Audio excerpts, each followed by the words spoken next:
In this installment, I'll be speaking with Michael Goldstein. Mr. Goldstein is editor and publisher of two trade journals that service the manufacturing sector, and he has extensive expertise in the machine tool industry. Mr. Goldstein, thank you for taking the time to answer a few questions. Well, it's a pleasure being here, and I'm glad that you gave me the opportunity to talk to you today. To begin, could you elaborate on your professional background?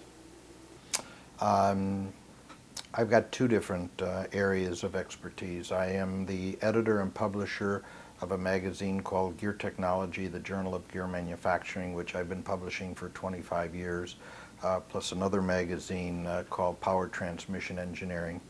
I'm also third generation in the machine tool business, and my specialty is gear manufacturing equipment, and I've been doing in that industry for about 45 years.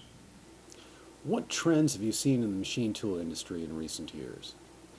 Well, when I started in the business in 1964, primarily we were used to seeing American machine tools. They were the best and heaviest and most desired machine tools in the world. And then there was a transition to primarily in the gear industry, Japanese and European, German and Swiss machine tools.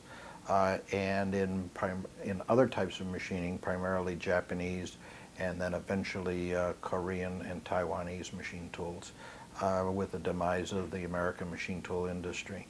There's very few machine tool manufacturers in the United States that are left. In the gear industry, there is the Gleason Works in Rochester, New York, which is probably the largest supplier of gear manufacturing equipment in the world. And then you have other specialty machining center companies like Haas in California. So you're not seeing a large export of machine tools going out of the United States. Mostly they're coming in from the other direction. That is correct. From your perspective as a publisher serving the manufacturing sector, what trends have you seen in U.S. manufacturing over the past 20 years? Increasingly, we're relying on companies outside the United States to supply to us the manufactured goods that Americans use and consume. There's another trend is that the machine tools are becoming far more productive, so that the number of people employed in our industry in the United States is dropping, although the overall value and number of parts may not be dropping as dramatically as the number of people who are employed in the American industry. We've seen jobs in manufacturing going away, the depletion of wealth. How do you see this impacting the standard of living for everyday Americans? Well, we're seeing that increasingly the service industry is the place for employment for Americans, and they don't provide the high-wage jobs that manufacturing has always provided our country. So consequently, I think that it's impacting our standard of living in a negative way. Increasingly, smaller and smaller numbers of people in our society are able to generate good incomes to the detriment of the most of the population in our country. And to a great extent, I attribute that to the loss of our manufacturing base and our ability to create wealth with that. Well, given this, how can U.S. manufacturers compete with low-cost foreign labor such as China? Is it a foregone conclusion that the United States just cannot compete against low-cost foreign labor? Well, if we're going to if we try to compete with low-cost labor, we've lost right out of the blocks. Americans don't want to live, can't live, and on the wages that are being paid in countries like China, but also countries as close as Mexico. I think that we need to compete in a completely different way and use the ingenuity and infrastructure that we have in our country that other countries don't have.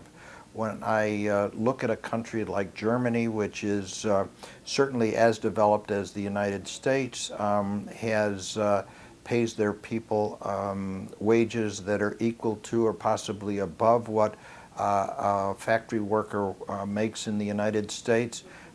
They have the social costs that are as high or higher than what we have in the United States.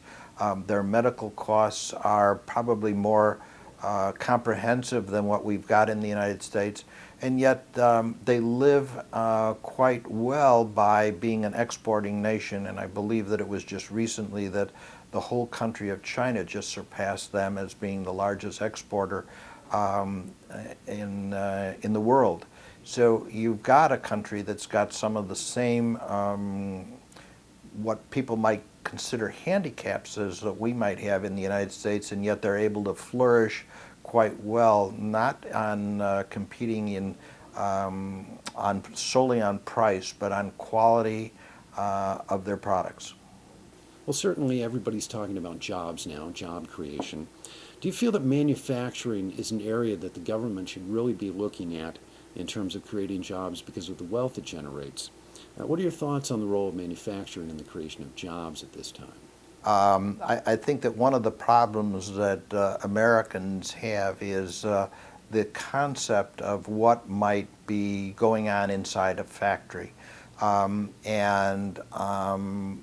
think the typical American, a typical leader, a typical politician thinks that a factory is a dark, dangerous, dirty place when the opposite is true, and they're all, when they are exposed to what goes on in factories and visit factories, I think they're all pleasantly surprised by how clean and modern and technologically advanced they find these manufacturing environments. But it's a society problem. It's not only just our government that can solve this. I think that our parents are discouraging their children to consider going into manufacturing. I think that the people in the schools are encouraging children to go into other areas, and our factories, our economy needs good, young, smart, ambitious, curious people to go into an awful lot of jobs.